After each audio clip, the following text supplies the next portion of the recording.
Dealing with MAGA friends and family is probably the hardest thing. Many years ago, Gordon Ramsay had a show called Hotel Hell, and it might still be going, I don't know. He would go into hotels looking at the dirt and the filth and try to fix them up, right? It was just like a fun little show.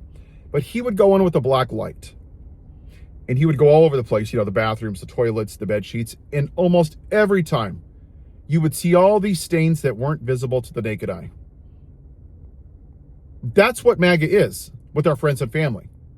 Donald Trump is not the problem with the United States. He's a black light on our friends and family. They didn't become this way. They've always been this way. He simply metaphorically told them to come out of the closet. For many of them, they took off their white hoods and they put on red hats. For many people, it was very simple. They were going to vote for the white man no matter what, whether you like it or not.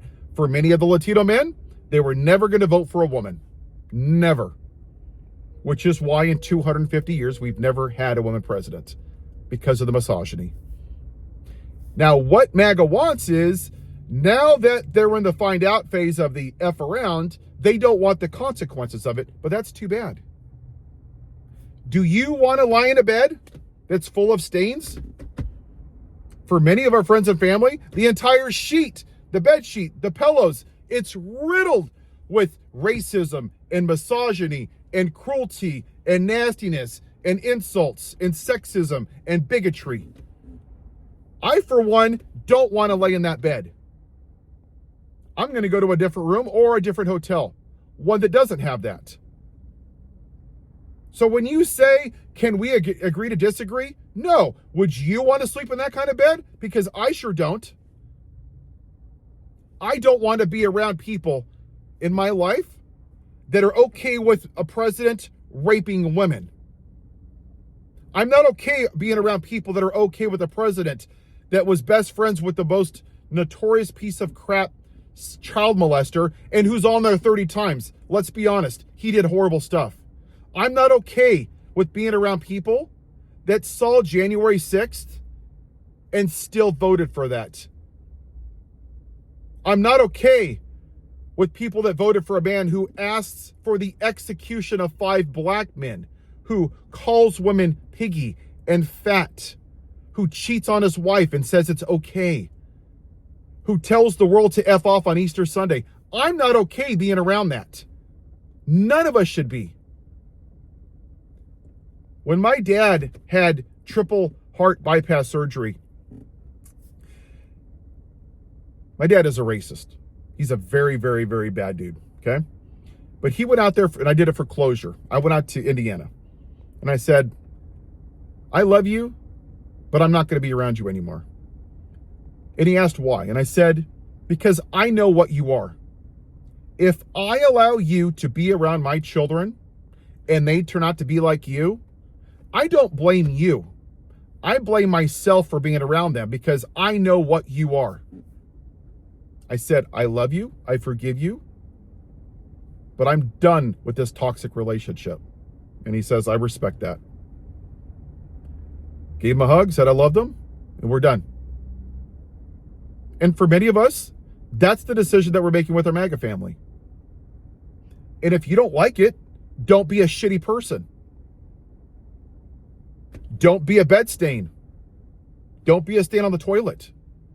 Because that's what you are. Many of you MAGA are blaming the mirror instead of the reflection. It's the victim mentality. Who's the victim? So my mom, I'm an open book. My mom did the same thing. My mom flew down the day of my wedding, and saw my brother and sister get dressed. And then she flew home that to come to my wedding. That's the kind of person that my parents are. Whether I like it or not, it is what it is. But that victim mentality is what you're seeing with your MAGA friends and family that don't like that you're calling them out. They're not upset with you. They're upset that you're a mirror calling out the BS that you're not going to sleep in a bed that is full of stains. That's what they don't like. They want to take away your rights as a woman. as a transgender person, as a person that's not white, immigrants, Somalians, Muslims, anybody that's not a straight white evangelical. And they want to say, can we just agree to disagree? No.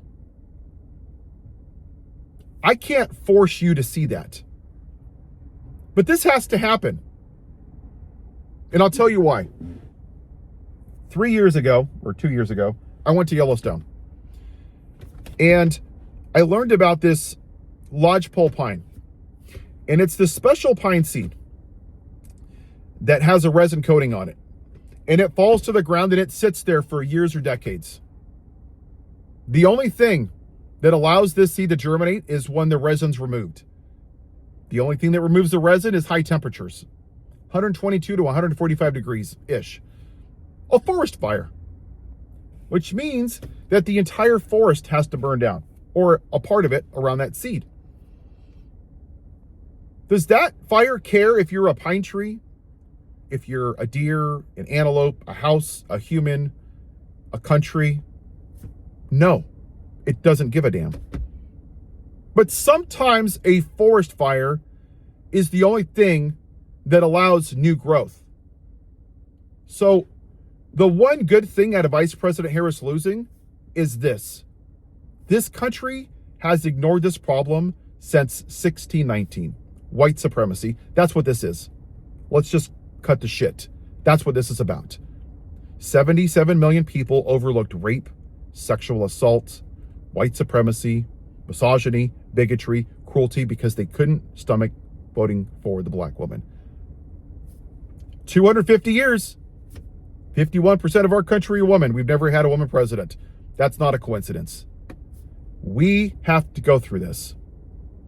And for many of you white people, including myself, yeah, it's going to suck. I've lived it, like I've shared with my personal experiences. But you got to go through it. When you get a cold, what happens? You get a high fever. You get a runny nose. You get headaches. You get a cough. This is how you take care of the sickness of white supremacy. That's what MAGA is. And if this country would have dealt with it after the Civil War, instead of letting them lie through the Lost Cause and the Daughters of the Confederacy, then we wouldn't be here. We didn't make progress in the 1960s because we got Trump. We suppressed it behind a dam. And he opened it. And now we're seeing our friends and family that are openly racists. And yes, when you see black men that voted for him, I'll be very clear. This is my opinion. It's proximity to whiteness. They think that if they kiss the ass of the plantation owner, he's going to let him stay in the guest house. I'm just keeping it 100. That's a fact. I don't care if you like it. Facts don't like your feelings. Donald Trump wouldn't even write to your stupid ass in New York City. But here you are thinking that you're different. You got played. You got conned. It does suck. But you know what? Sometimes people have to be uncomfortable in order for change to happen. That fire has to happen in order for that seed to germinate. This country has to go through this and root out white supremacy in order for it to actually be a great country for everybody. This country has only been great for white people. I don't care if you like it, MAGA. You can ship your dumb ass back to England where you came from because you're an undocumented immigrant. Have a good day.